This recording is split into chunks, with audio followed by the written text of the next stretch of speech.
وصیت کریں کیا کریں گے؟ تھامیں گے نہ تھامیں گے؟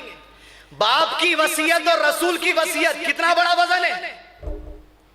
فاطمہ رضی اللہ عنہ کہتی ہیں یہ ایسی دعا ہے عزیزان ملت، آپ تصور نہیں کر سکتے. آپ کو چن چن کے کوئی جو سو ایک ساتھ لوگوں کے سامنے بات کرنے کی ضرورت نہیں، صرف ایک دعا.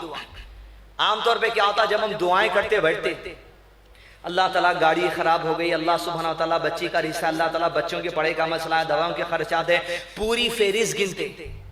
یہ وصیت اللہ کے نبی صلی اللہ علیہ وسلم کی ایسی ہے، یہ ایک دعا ساری باتوں کو مد نظر رکھ کے کر لی جائے، 10 دعائیں گننے کی ضرورت نہیں ہے، یہ ایک دعا ساروں کے لیے کافی ہو جائے گی بس.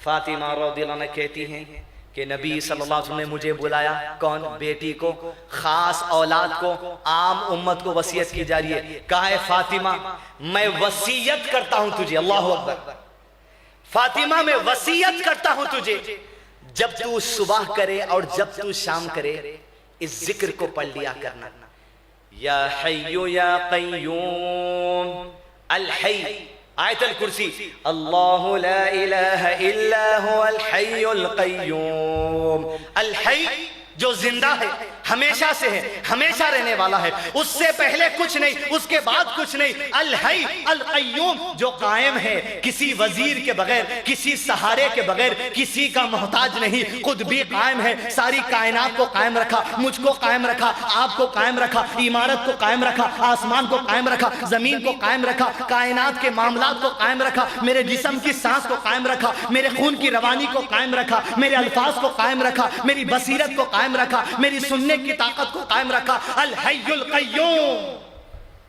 اب پکارو اس رب کو، یا حی یا قیوم برحمتک استغیث.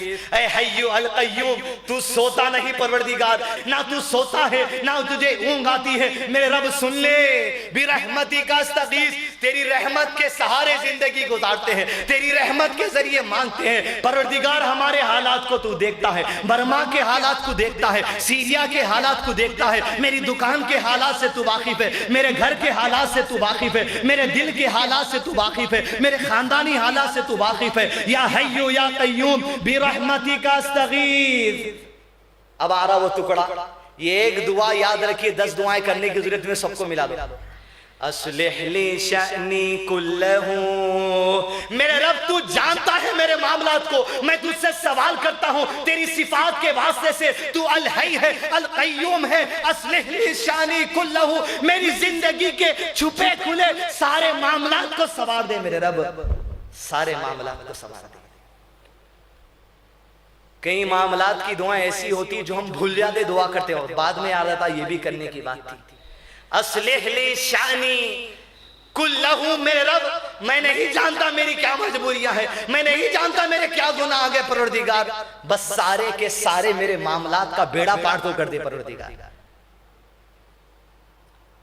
اور چوتھی جو بات اللہ کے نبی صلی اللہ علیہ وسلم مانگے، سبحان اللہ، اس حدیث کی آپ جملے کو سمجھیے تو سمجھے زندگی کے مقصد کو سمجھے. کیا کہا؟ وَلَا تَكِلْنِي إِلَى نَفْسِي طَرْفَةَ عَيْنٍ. آنکھ جھپکی آپ اتنی دیر، 1 سیکنڈ بھی نہیں ہوتا. طرفۃ عین، ایسی دعا اللہ کے نبی صلی اللہ علیہ وسلم وصیت کر کے بتائے جو انسانوں کی بنیادی ضرورت ہے. آج گناہ آپ کرتے ہیں ڈنکے کی چوٹ پر باہر نکل کے، کیوں؟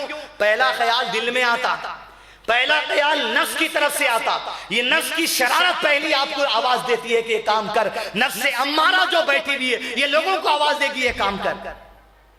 اصول سکھائے، یہ جملہ سمجھیے، اسلام کی گہرائی سمجھنی آئے گی. اللہ کے نبی صلی اللہ علیہ وسلم نے کہا اصلح لی شأنی کلہ ولا تکلنی الی نفسی طرفۃ عین. میرے رب آنکھ جھپکنے کے لیے جتنی دیر ہوتی ہے نا میرے مالک، اتنی دیر کے لیے بھی میری ذات کو میرے نفس کے حوالے نہ کرنا.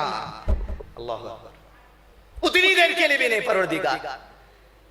لوگ بھٹکا رہے ہیں پروردگار، واٹس ایپ پہ کیا کیا جا رہا، کون سی کی حدیث آ جا رہی، یوٹیوب پہ کیا کیا جا رہا. نانا ایک بات بول رہے ہیں، ماما ایک بات بول رہے ہیں، چاچا خالہ ایک، نانا ماں ایک بات بول رہے ہیں، مرچد کن ہاتھ پکڑ کے کوئی لے جا رہا، فلاں عالم کے پاس ہاتھ پکڑ کے لے جا رہا. میرے رب میری نفس کا مائل نہ ہو جائے میرے مالک. سب کچھ معلوم رکھتے ہوئے میں گناہ کر رہا تھا میرے مالک، اب آئندہ میری زندگی میں مولا پلک جھپکنے جتنی دیر ہوتی نا اتنی دیر کے لیے بھی مجھے نفس کے حوالے مت کر.